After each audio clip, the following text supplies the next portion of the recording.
Weihnachtsvorabend in einem Lazarett.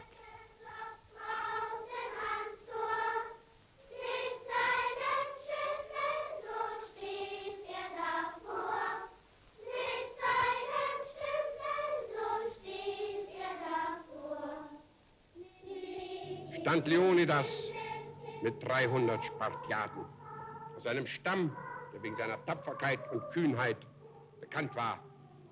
Und eine überwältigende Mehrheit griff immer wieder aufs Neue an. Bei der Zahl der Pfeile, die abgeschossen wurden. Aber die 300 Männer wichen und wankten nicht. Sie kämpften und kämpften einen aussichtslosen Kampf. Aussichtslos, aber nicht in seiner Bedeutung. Und dann fiel der letzte Mann. Und in diesem Engpass, da steht nun ein Satz. Wanderer, kommst du nach Sparta, so berichte, du habest uns hier liegen sehen, wie das Gesetz es befahl. Es waren 300 Männer, meine Kameraden. Und heute gilt dieser Kampf dort, dieses Opfer dort, noch so heroisch, so als Beispiel höchsten Soldatentums. Und es wird auch einmal heißen, kommst du nach Deutschland, so berichte, du habest uns in Stalingrad liegen sehen, wie das Gesetz, das heißt, das Gesetz der Sicherheit unseres Volkes es befohlen hat, das Gesetz für Deutschland zu sterben, wenn das Leben Deutschland diese Forderung an euch stellt.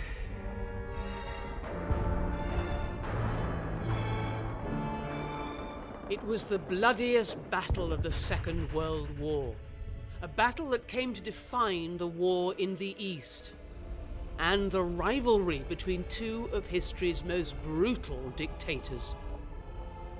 But how did the battle for Stalingrad, an industrial city on the banks of the Volga, come to play such a defining role in the course of the Second World War? With the help of a team of experts, each taking the perspective of a figure involved and using previously unpublished archive material, we'll uncover the key moments and decisions that led to the deaths of nearly 2 million people and paved the way for Stalin's ultimate victory over Hitler and the Nazis.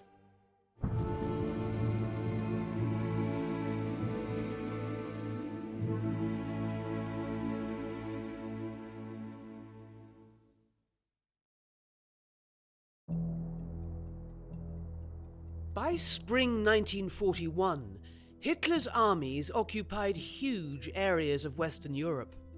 France, Belgium, Holland had all fallen in quick succession to a series of lightning blitzkrieg campaigns. Just 2 years before, in 1939, Hitler had surprised the West by signing a non-aggression pact with Stalin's Soviet Union. The Molotov-Ribbentrop Pact served as the basis for German-Soviet cooperation and opened the door to the carving up of Poland between the dictators. It also gave Stalin a free hand in Eastern Europe, whilst ensuring Hitler's eastern borders remained secure. But in the summer of 1941, Hitler shocked Stalin and the world by launching his biggest invasion to date. Operation Barbarossa, the invasion of Russia. Hitler's not totally unrealistic, even though he has a very blinkered idea of what's going on. He looks at the Red Army and he knows that it's very big, but Hitler also has a lot of faith in the fact that, the German army and the German armed forces are disciplined and ruthless and better mechanized and better equipped, and ultimately have Hitler on their side. Look, Hitler is fat-headed enough, frankly, to regard the Germans as more likely to win because Hitler, is in charge. That's the level of arrogance you're dealing with Hitler. This lightning-fast invasion came as a total shock for Stalin. Stalin is a bit like a rabbit in headlights. He's completely wrong-footed by what's happened. You know, he's refused to accept the intelligence picture. He can't believe that Hitler would do this. He's just not mentally, psychologically prepared for it. And at the time, he's in his dacha in Konsevo. He's out of it. He's been on drinking bouts. You know, he's just not on it at all. But really quickly, he snaps himself back into form. Catching his former ally off guard, Hitler's armies made rapid progress, encircling and capturing huge numbers of Soviet prisoners, whilst overrunning the capitals of Ukraine, Latvia, Lithuania and Estonia. The speed at which the German army was able to advance was not just a result of its technological superiority, but also of Stalin's distrust of his own armed forces. This distrust had culminated in the purges of the 1930s and had left the Soviets perilously short of experienced soldiers and leaders. The Red Army is still in a case of transition. There's been the purges in the late 1930s, where they under Stalin's direct orders, 23,000 Red Army officers are executed. 3 out of 5 marshals, 13 out of 15 army commanders, which is one of the reasons why the Germans initially have these overwhelming successes. Die Infanterie vorwärts und dringt immer tiefer in das Geschützwerk ein. But not all of Barbarossa's objectives were met.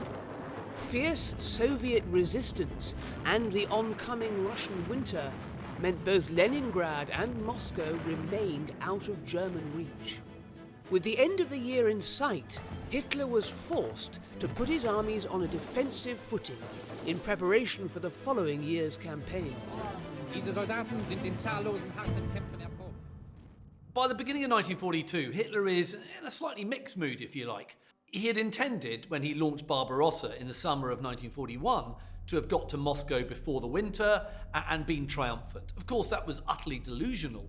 And make no mistake, the German armed forces and their Axis allies had a really tough winter on the Eastern Front. But what's giving Hitler hope is the fact that they've survived that winter. So actually, by about the spring of 1942, Hitler's mood is pretty punchy.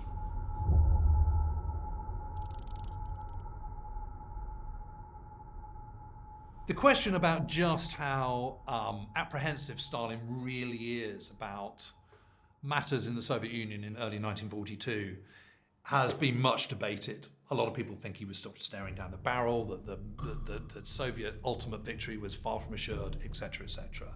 However, there's a really interesting thing, and that is in December 1941, with German forces at the gates of Moscow, the snow coming down, it all looking absolutely bleak. This is sort of one of the greatest moments of Soviet peril. Anthony Eden, the British Foreign Secretary, comes over on a mission to Moscow. And one of his chief diplomats is Sir Frank Roberts. And Sir Frank Roberts talked about how they went in for their first meeting with Stalin. And Stalin's first point was, right, let's talk about the post-war border settlement. That's not someone who thinks he's about to be defeated.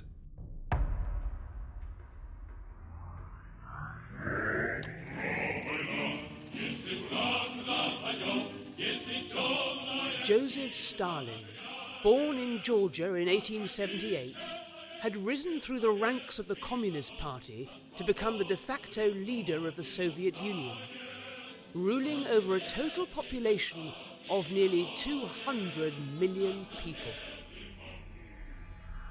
Stalin is a truly fascinating character. Obviously, he starts his life, his young adult life, as a murdering thief, revolutionary, but develops into this incredibly clear-headed, cold-hearted, extremely effective autocrat. Politically, tactically, he's a very, very intelligent man. He's a man who also is totally devoid of any compassion, any empathy whatsoever. He is utterly, utterly cold-hearted, but brilliantly evil.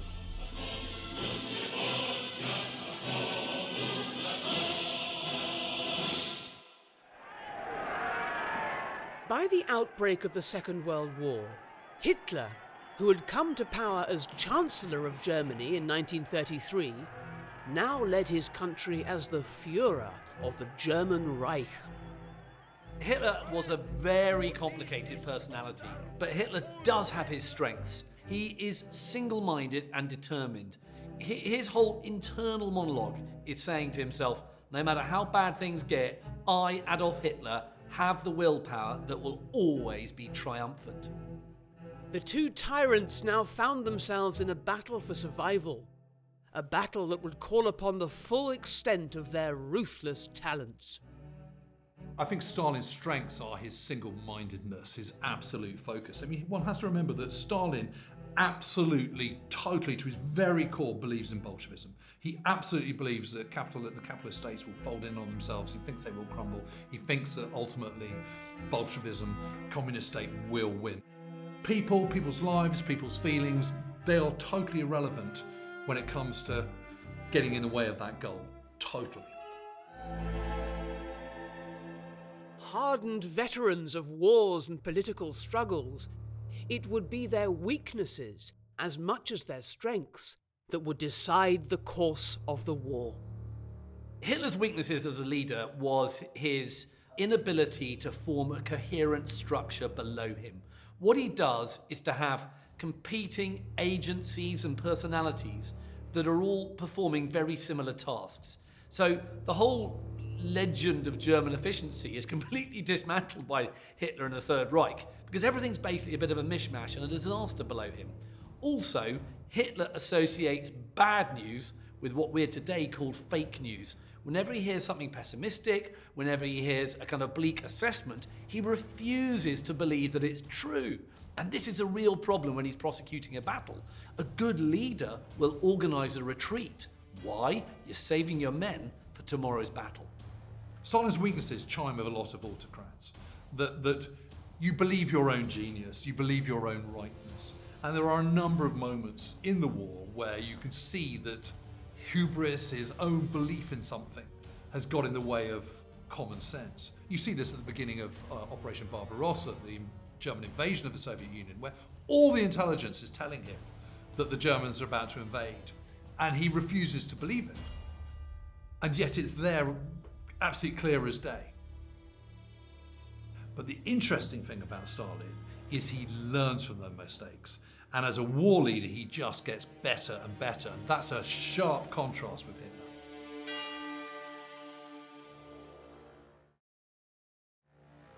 Despite being sworn ideological enemies, each tyrant recognized in the other the talents that had taken him to the summit of absolute power. While Hitler really despises communism and regards it as a threat to the world, and don't forget, there are people in the Allied nations who regard communism in pretty similar terms. Actually, Hitler has a lot of respect for Stalin as a leader. He sees in Stalin that cunning, that power, that triumph of personality that has clawed up this young man from a very humble background to become, the ruler of the Soviet Union. And of course, Hitler recognizes a similar career trajectory. I don't think there's any doubt at all that Stalin does respect Hitler in the late 1930s, certainly. Here's another autocrat, here's another very strong leader. Actually, their paths are not so dissimilar, although, one has to think of these kind of different ideologies, sort of National Socialism, hard right on one side, Bolshevism on the other, communism on the other, but think of them like the horns of the buffalo, so that it's not a straight line, they're kind of almost coming back and meeting again as they curve around. So they're not so dissimilar. And then they have the Molotov-Ribbentrop Pact, and Stalin kind of believes there is mutual benefits on that, which will last more than just for the invasion of Poland. He believes this is a longer term thing, and he feels that both he and Hitler are talking the same language, which is why when Barbarossa is launched in June 1941, it is such a profound shock to Stalin. As we enter 1942, in view of the upcoming campaign season, Hitler's military planners were acutely aware of their army's desperate need for fuel to sustain the German war machine. This need would force the German army to focus their attention on the oil-rich Soviet cities of Maykop, Grozny and Baku. At the forefront of this offensive now then was Army Group South, and a key formation is the 6th Army, with Paulus commanding 6th Army. Born in 1890, Friedrich Paulus joined the army at the age of 20 and served during the First World War. By the outbreak of the Second World War, he had risen to Chief of the General Staff and played a key role in the successful invasions of Western Europe. Paulus was quite a quiet individual. He wasn't brash or arrogant. He didn't ever show a flair for frontline combat command. He was a guy that would like to stay in the background.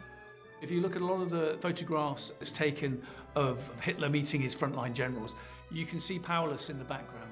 But equally, he was a man who wanted to be at the center of things, and that played into the kind of character he was. Auch hier warfen die Sowjets unseren Truppen immer neue Divisionen entgegen. The new summer offensive would catch Stalin off guard. Stalin was expecting an offensive directly against his center again to capture Moscow. He'd arranged the bulk of his fresh forces against Army Group Center, where he thought that was going to happen. And obviously, German intelligence was feeding the Russians this mirage of troop maneuvers to make him believe that. But the real offensive was obviously going to be in southern Russia to capture the oil. The assault on southern Russia would be split between two German army groups, Army Group A and Army Group B. Army Group A would head south towards the lower Don to take Rostov, to thrust against Stalingrad, and deeper into the vast oil fields of the Caucasus. Army Group B would strike towards the middle Don River opposite Voronezh. I think privately, some of Hitler's generals realised that they've bitten off more than they can chew. But, you know, Hitler is thinking, if I can get down to the Caucasus, if I can get those oil fields down there, then actually I'm in really good shape. For Paulus, this was an opportunity to demonstrate not just his abilities as a planner, but also in the field as a leader. From a personal point of view, I think he's very happy that his career so far has brought him to the zenith of being the commander of such an elite crack formation, which is what it was. It had led the successful offensives previously against Poland and France, etc. And he's got some of the cream divisions under his command. He's got very talented commanders under his command as well. He's a major player in this major offensive. So what's not to like about that is that he's thinking, all eyes are on me. But as a planner and a strategist, he was skeptical to a degree on how successful this new offensive could be, because like all senior German army commanders, going all the way up to Hitler's supreme headquarters, there were many people who saw the length of the country that they were going to capture in this fresh offensive. It stretched for hundreds, a couple of thousand kilometers if they got all the way down to the bottom of the Caucasus. So he's not stupid. He knows that this is a big task, but equally, he's believing the intelligence that's being fed to him from Supreme Headquarters that Hitler was believing, as in the Red Army was ripe for destruction. So this offensive would be the one that would finally crack the Red Army and destroy them in the field. By the start of 1942, over 1 million Soviet troops had been killed, with another 3 million taken prisoner. These huge losses, twinned with the speed of the German advance, led Hitler to believe that the Soviets were finished. What Hitler didn't know was that Stalin's forces were far from depleted. It was under this misconception that Hitler ordered the attack towards Stalingrad and the wider offensive in southern Russia. He might have doubts, but he's still going to obey the command structure. He's still going to obey what his goals are. And At the end of the day, he knows he is leading one of the crack formations of the German army, the Sixth Army. It's succeeded every single time it's had to. He's leading it now, he's got to deliver. And he wants to obviously please his commander and his supreme commander, Adolf Hitler. Hitler's path was set, and Stalingrad lay firmly in it. There's two cities that are named after the great heroes of the revolution. There's Leningrad, of course, formerly St. Petersburg, and then there's Stalingrad. And Stalingrad, unlike Leningrad, is effectively a new town. This is part of the Soviet urbanization of the late 1920s and early 1930s. It's a town of factories. There's the great tractor factory there. There's the Red October steel works. This is a big industrial city on the River Volga. Now, in the big scheme of things, in terms of great, big, important Soviet cities, Stalingrad is not in the kind of top tier. But in terms of a city that has to be defended at all costs, of course it's in the top tier because it's called Stalingrad. Previously Tsaritsyn, it was renamed Stalingrad in 1925 to honor Stalin's role in the defense of the city during the Civil War. As with nearly all Soviet cities, it had been put on a war footing, with its factories refit to produce military equipment. Up until now, the city had avoided the worst of the war, and life for the local population largely went on as normal. That population now found itself under the gaze of Hitler and his armies. It was a big target for the Germans, but the trouble was the city hugged the Volga like a ribbon. So instead of being a kind of a city like London, I suppose, or Moscow, it's not just this big homogeneous, huge, sprawling city. It's a very long city. It's over 20 miles long and it's hugging the river. And that just brings lots of geographical problems for any military commander thinking, I need to take this city. His front's hugely much more extended, therefore he needs more troops, he needs more armoured formations. And Paulus knows this, he's a strategist, he's thinking, do I have enough forces to take this huge, sprawling city in front of me? But Hitler's invasion of the Soviet Union wasn't just motivated by the need for oil. Driven by his hatred for Bolshevism and his theories of racial superiority, the war in the East was envisioned as a war of annihilation. German invasion of the Soviet Union is an ideological war. It is a war of annihilation. That's absolutely clear from the moment that the Germans go in and all the planning that Hitler's doing. Hitler's ultimate aim on the Eastern Front is to overrun Moscow, hang Stalin in a public square, defeat communism by doing all that, and in doing so, giving himself lots of living space, Lebensraum, for the greater Third Reich. I think in the spring, summer of 1942, I think he still has the broad support for what he's doing militarily from the German people. They think, wars never go according to plan. You're not going to win every battle, but we're going in the right direction. There are, a lot of people dying, but at the same time, there's no retreat. Stalin's response to that is to respond in kind. And what you find in any war is violence begets violence. So the more outrageous you are, the more violent, the worse it gets. It just spirals into kind of ever worse violence. It is a question of who's going to blink first to a certain extent, but Stalin knows he's got the resources to be able to see this out. This doesn't mean to say he's clear of any defeats. That's not necessarily the case. That's not clear. But ultimately, will he win? Will the Soviet Union be triumphant? I don't think he has any doubts about that whatsoever. And he doesn't care how ruthless, how barbaric, how many people are killed to achieve that ultimate victory. On the 28th of July, Stalin issued Order Number 227, his infamous "not one step back" order. Red Army soldiers were expected to fight until the bitter end. Anyone caught retreating would be shot. Paulus and his troops would soon feel the sharp end of renewed Soviet resistance. He was feeling confident at the start of the campaign because fundamentally, they still ruled the skies above him.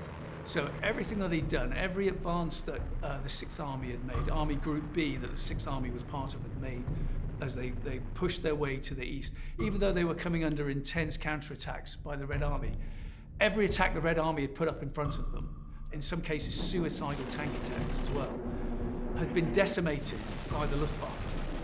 They'd shot the Red Army Air Force out of the skies during the offensive, and they pretty much had carte blanche to what they wanted to do in terms of where their next move was, moving towards Stalingrad, moving towards the Volga. So for a combat commander on the ground, if you're ruling the skies above what you're doing, they were basically bombing or paving the way for his motorized divisions to push forward. At the time he was thinking, I still think I can roll them up and capture the city. Hitler sees Stalingrad, in his path on the way down to the Caucasus and all that lovely oil. And initially he issues a directive number 41, in which he says, go round Stalingrad, encircle it, destroy any Russian units in the vicinity, but keep making your way down. That's the first plan. But then he issues directive number 45, in which he says, actually, the city should be taken. Now, that is a huge change in policy. He thinks I can have it all. We can't capture the huge mass of Russian troops that we did the year before because they're not there. His racial, ideological hatred of the communists made him think they are destroyed. They haven't got any fresh troops, they haven't got any fresh armoured formations. So he makes the fatal mistake of splitting the army in two. What Hitler does is that he massively ties one arm behind his army's back by making a series of totally inept decisions. Hitler's worldview is ultimately all about the survival of the fittest. So he has this really odd sense of different people being superior to other people. Well, actually, it's not the fittest who win battles. It's those with the best tactics and the best kit, and those who use the kit in the best way. Paulus finds himself, well, I've got less troops, less armoured formations, less cover from the Luftwaffe. I've now still got to capture this city, get to the Volga with what I've got. So in the back of his mind, this gnawing fear is getting bigger and bigger and bigger as he's losing troops, as he's forcing his way further east, and he's coming under more resistance from the Red Army. Because he doesn't know, but Stalin's issued not one step back, Order 227. It's we stand and fight. Despite Stalin's order that his troops were to hold every inch, Paulus and the Sixth Army continued to make good progress in their advance towards the Volga. On the 23rd of August, the 16th Panzer Division broke through to the Volga and reached the outer suburbs of Stalingrad. German troops reached the Volga on the 23rd of August, and that is a shock because it's just north of Stalingrad and suddenly Stalingrad is threatened. And he is determined that Stalingrad should not fall, that it should be fought for every yard. 2 days later, on the 25th of August, he insists that Stalingrad be given siege status. And what that means is all the population there, and it's already swollen by refugees, is to be brought into militias. They've got to help build barricades. Every man, woman and child and all the rest of it has got to kind of help. So absolutely there is a very, very stark response to the arrival of Paulus's troops at the edge of the Volga. Hitler's main strength has been concentrated here, but the Russians have fought for every yard.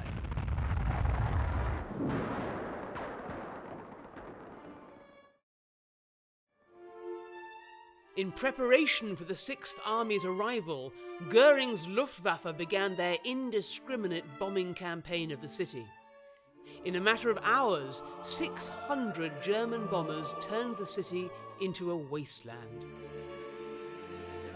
Faced with this onslaught, Stalin turned to the only man who had shown he could halt Hitler's armies. The Germans have taken the Crimea, they're pushing into south towards the Caucasus. There's still a huge threat towards Moscow from Stalin's perspective. Who does he make Deputy Supreme Commander? Zhukov. And that's because he knows that in a tight situation, this guy is going to be tough, clear thinking, and he's going to be equally ruthless with his manpower as Stalin wants him to be. So in other words, he's a kind of chip off the old block in other words. Zhukov is ruthless and he's tactical, and importantly, he's organised. When you are bringing together so many different military elements, you have to know absolutely everything about what everyone does and where they need to be, and Zhukov did this. Born in Western Russia in 1896, Georgy Zhukov had risen through the ranks of the Soviet army to become one of Stalin's most trusted generals. We know that Zhukov had many meetings with Stalin, and we know that they knew each other well as colleagues and professionals. It was said that when he entered a room, he could read Stalin's mood by how he was holding or smoking his pipe. Sometimes he would argue, sometimes he would be sent out of the room. Sometimes he was even sent to really undesirable postings as a result of his arguments with Stalin. Zhukov is able to tread a very, very fine line and not kind of pushing the insolence, not pushing back too hard against Stalin, but equally not being a pushover either, and standing up to Stalin. The fact that he wasn't fired or tortured or even beheaded, I think shows that Stalin really valued what he had to say when he caught him at the right time. Working underneath Stalin must be absolutely terrifying. It requires people who are extremely courageous to do it. But people also believe in the cause as well and are slavishly devoted to him. But the closer you get to Stalin, the more dangerous your life is. And no one is safe under Stalin. It's in Hitler's order to occupy Stalingrad that we see the first signs of skepticism emerging in his senior military ranks. The Chief of Staff, Halder, when he looks at this directive that says actually, start fighting in Stalingrad, tried to take the city, he just thinks it's crazy. He thinks it's nuts. And his fellow top brass feel the same. And anybody who dares voice any criticism is ultimately sacked. Hitler's big problem is that he's not only a politician and a statesman and the Führer, but he also thinks that as the commander-in-chief of all these forces, that actually he is the ultimate field marshal. Now, he thinks he knows about prosecuting wars. He doesn't. He doesn't know anything about them. He was a corporal. That's as much as it got in the First World War. And so his mistake is to believe that actually he's got the strategic and tactical nous to prosecute a war. He doesn't delegate. He meddles. And it's that meddling that's going to really, frankly, screw things up for him.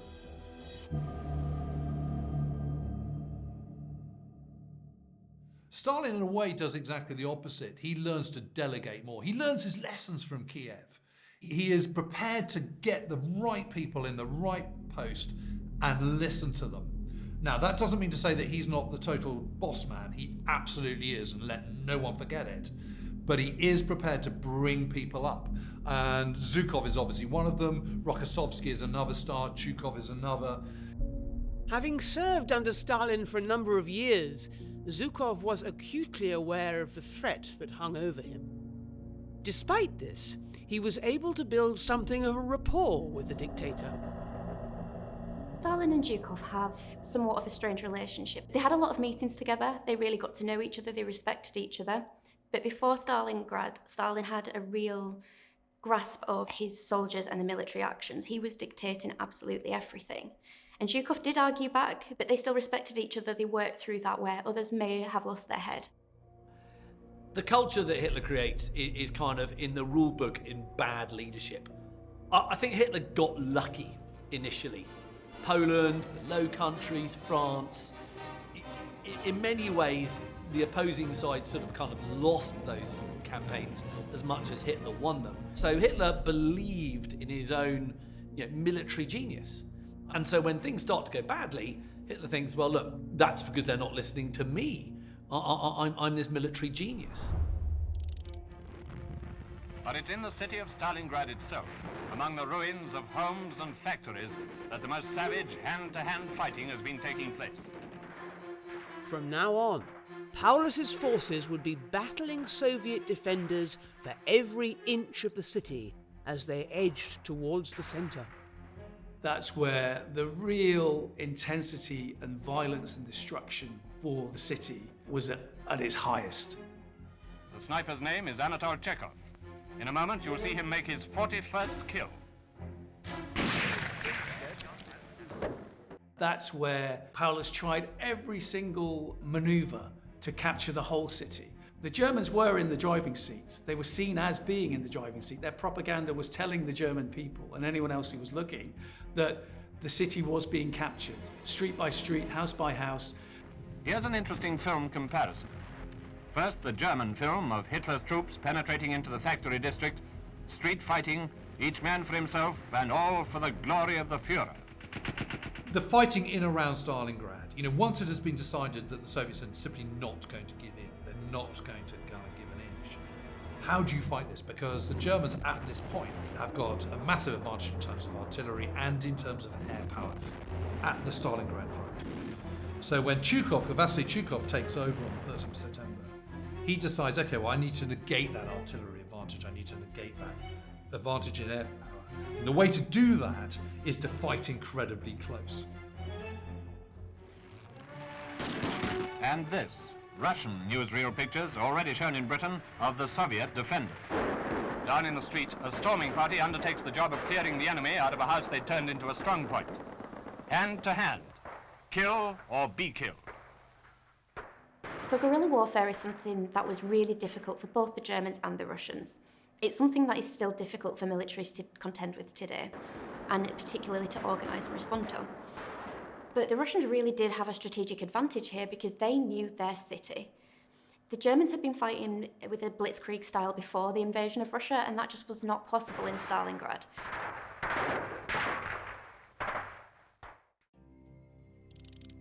Vicious fighting continued throughout September and into October as Paulus's troops advanced deeper into the ruins of the city.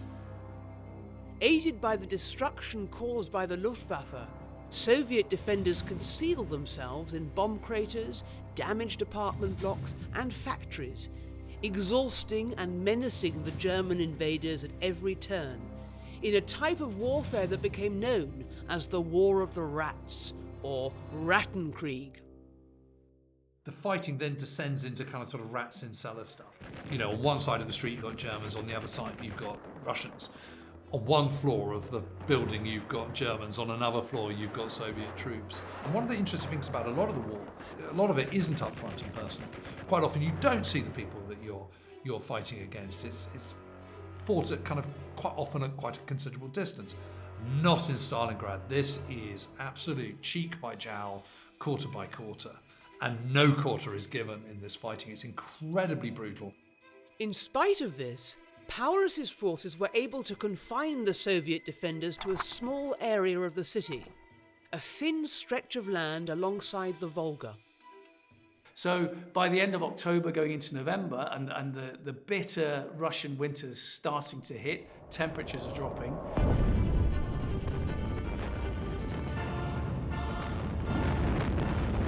Paulus's forces are in charge of probably 90 to 95% of the city. And where the Soviet defenders are hanging on, they're hanging on by their fingernails.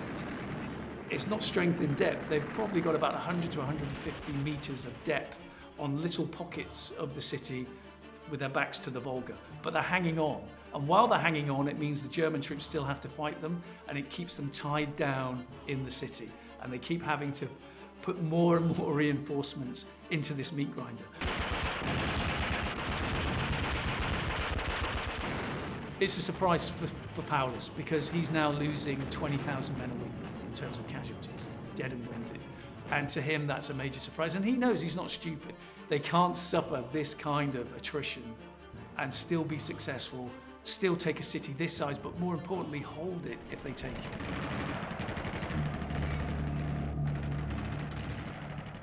This is a challenge not just for military leaders, but for ordinary soldiers because it was a completely different style of fighting. So during Stalingrad, we saw guerrilla warfare emerging. This is the most ruthless kind of fighting in a modern war. Stalingrad's defenders have accounted for many of the dead, killing Germans a dozen at a time, or often enough, one by one.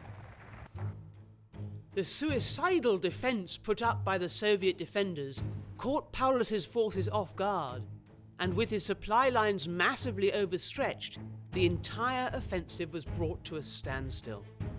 In contrast to the worsening reality of the situation, Hitler insisted that the attack was going as planned. Hitler is incredibly optimistic at the beginning of the campaign to take Stalingrad. He is telling the German people, I've basically got it in my pocket. It's sorted. No problems here at all. Yeah, it's going to be a little bit messy, but basically it's job done. He is radiating that confidence, and he's got it within him. He basically thinks it's there, it's in the bag. Paulus is under enormous pressure because on the one hand, he's getting reports from his frontline commanders, the ones that are leading the divisions and the corps that are trying to take Stalingrad, about the resistance that the enemy's putting up and the losses that they're suffering. Equally above him, going all the way up to Supreme Headquarters where Adolf Hitler is, all eyes are on him because they want to capture this city. It means it's the key to unlocking whether the offensive will be successful or not that year. So he's got all these pressures above and below him, and he realises he's still got to deliver.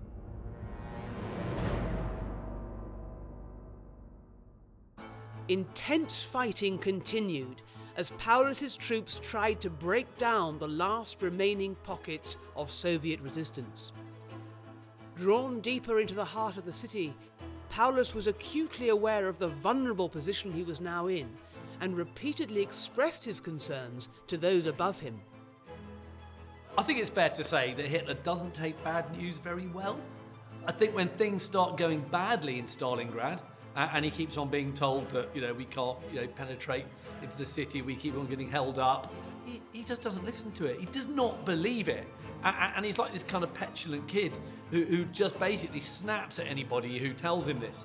And on one occasion, when he hears a particularly bad piece of news, he literally just walks out the room and disappears into his quarters. On the 8th of November, at a gathering of senior party members, Hitler informed those attending of the good progress that had been made by the troops in Stalingrad. In spite of Paulus's growing concerns, Hitler was convinced victory was imminent. Meanwhile, Zhukov had travelled to Moscow to meet with Stalin. Zhukov is quite often going back to Moscow to see Stalin in person. They're also kind of communicating every single day. There is no sense at all that Stalin is out of the loop. And that's because, of course, what Stalin and Zhukov are hatching is a monumental counterattack. And this is Operation Uranus.